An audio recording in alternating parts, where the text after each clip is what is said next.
500 টাকা কিংবা 1000 টাকায় কিংবা 100 টাকায় আপনার মহামূল্যবান ভোটটি বিক্রয় করবেন না। আগামীকাল 12 তারিখ অনুষ্ঠিত হতে যাচ্ছে ত্রয়োদশ জাতীয় সংসদ নির্বাচন। ত্রয়োদশ জাতীয় সংসদ নির্বাচনে আপনি কালো টাকার পাল্লায় পড়ে, সাদা টাকার পাল্লায় পড়ে 500 টাকা কিংবা 1000 টাকায় কিংবা 100 টাকায় আপনার মহামূল্যবান ভোটটি বিক্রয় করবেন না। আপনার মনুষ্যত্বকে আপনি জলাঞ্জলি দিবেন না। আপনার মহামূল্যবান ভোট আপনার রাষ্ট্রের কল্যাণে ভূমিকা রাখবে।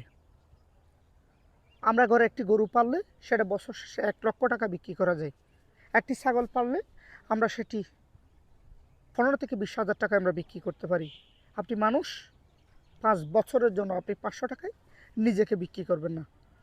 আর আগামীকাল আপনারা সৎ যোগ্য প্রার্থীকে অবশ্যই ভোট দিবেন। একই সাথে গণভোটে আর রাষ্ট্রীয় সংস্কারের জন্য গণভোটে অবশ্যই হাঁ দিবেন।